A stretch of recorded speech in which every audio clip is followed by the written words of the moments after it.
This is the Bible Forum. It is Sunday night, October 7th, 2018. We're in the midst, historically, in choosing or recently conferring a Supreme Court justice. We're being told that he will be sworn in tomorrow evening in the White House in a ceremony. But the reality is he was sworn in just over 30 minutes after the final vote was cast on Saturday. In case something happens, I suppose. In harmony with that is a feminist advice to women. It's a tweet posted by someone called Christine Fair, a woman who is a distinguished associate professor at Georgetown University Law School.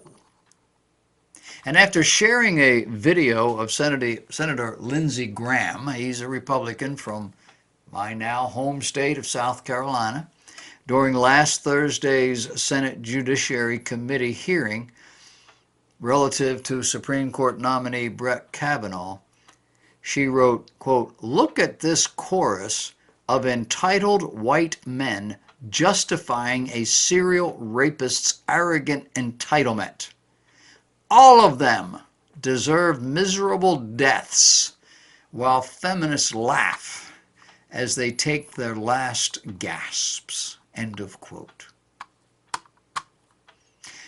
That from the fairer sex, from the women who live above it all, who are not like these ugly men. Suffering some backlash from the tweet, this lady doubled down. She said, "I will not moderate my rage for your convenience. As a victim of assault, I alone, with millions of women, watch white males gather around a belligerent predator defending his and their privilege. I will use words that will make you as uncomfortable as I am. I hope women understand that we are all rapeable. Just because you shill for the patriarchy doesn't make you immune. We are all potential victims every day, and I hope it's clear to all that American patriarchy doesn't care and views abusing us as a perk." I think the sentiments pretty much speak for themselves, don't you? This is a form of the battle cry of women of all ages who are finally standing up against the violence against them.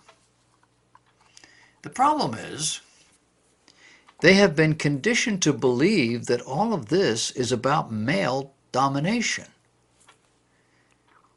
Domination which does exist, by the way. But what they don't understand is that male domination is largely not the problem. It's a concept that made its way into this week's Senate Judiciary Committee hearings for the next U.S. Supreme Court justice. But the reality is that all of this is the logical, some would say purposeful, result of the 60s sexual revolution. It was during that time when women were freed to have recreational sex. They were given pills, birth control pills, that would keep them from getting pregnant. They weren't told that those pills would damage their vascular system, and if they had a tendency toward varicose veins, they would have a worse case. It was a time when fashions emphasized the female form in dramatic and often explicit ways. Remember Laugh-In? Could Goldie Hawn's bathing suit have been any skimpier? Little skinny woman, hardly anything on, and they'd flash to her up on a pedestal doing whatever that dance was called. A time when rebellion against all forms of authority was praised, encouraged. When the music, the movies, the television programs, the college campuses were alive with social, rebellious themes and attitudes.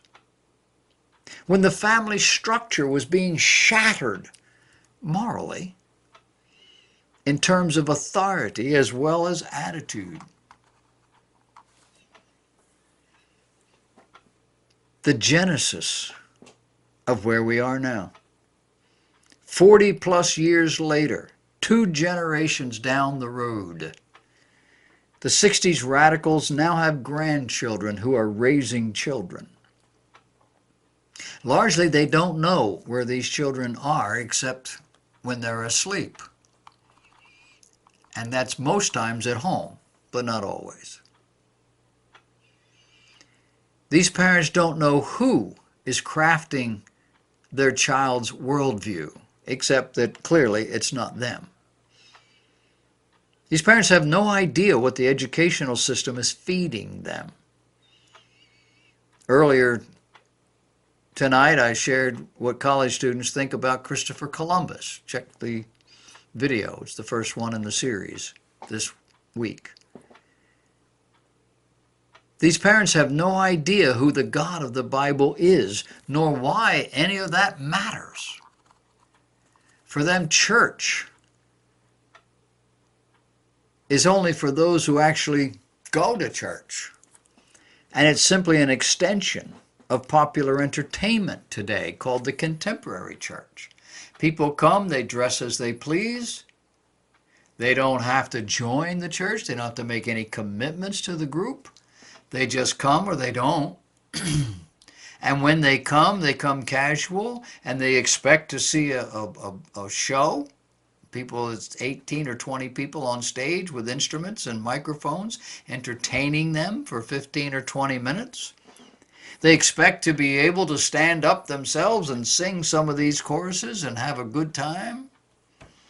They expect to see somebody come out on the stage dressed like they're gone to a picnic or something and pontificate about whatever they choose to talk about that, may or may not be pointed in any way, but is certainly not preaching. You do know what preaching is, right? Preaching is that. On my website, there's a picture of me doing that with this shirt on. What is that? Preaching is propositional. It says you need to pay attention. You need to learn something here, and you need to respond to it by changing something in your life, making it more like God, more like what the Bible says. That's preaching, something you will never find in a contemporary church today. You won't find it in most charismatic churches. You definitely won't find it in liberal churches or in the Roman Catholic Church. Preaching is passé. Nobody wants to hear it. Who wants that in the face? So how is all this playing out? Well, today, abortion on demand is an inalienable right. That's what the Kavanaugh hearings were all about. He now is the visible illustration of how the court can do away with abortion on demand. The dominant group is conservative. They don't believe in this stuff. Now they can't just go in and say, well, let's change the law. It has to come up. And the liberals know full well it's coming up. It'll come up a whole lot faster than you think it will. It'll come up 100 different ways until finally it has to be dealt with by the court. And they're frightened that in the course of it, these guys, I don't think any of the gals at this point, these guys will change it. See, they're sexist. They are so adamant, they're willing to take to the streets to defend their right to kill babies. For them, sexual activity is recreational, and abortion is a human right.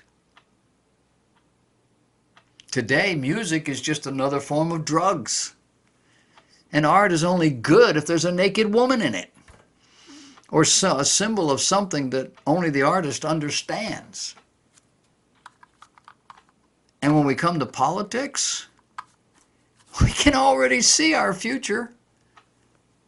We're going to be another banana republic where professional politicians using sophisticated techniques get elected in order to further their ideals, their careers. And the street decides what's important for now. The demonstrators are out there to say, we want this. 6 weeks they'll be out there saying, we don't want that anymore. And it'll all change. This is our moral context in a post-Christian America. A context, an America where all things moral are arbitrary, where all things that deal with us are self-indulgent. We are a drug-laced society, prescription and otherwise. And the drug merchants are out every day telling you what they have that will help every single thing that's wrong with you, or even if you just think it's wrong with you. And as one who has read the PDR, the Physician's Desk Reference, I can tell you there are drugs out there that if you read far enough down into the reactions to those drugs, you will find a couple different things. One is you may actually find that this drug can cause the very problem you're taking the drug to eliminate under certain circumstances. You may find this drug can actually destroy you in meaningful ways. Not in the first 10 or 20, way down here. It's a good possibility. And they all cost a lot of money. If you just ate healthy, got some exercise, probably do just as well in most cases.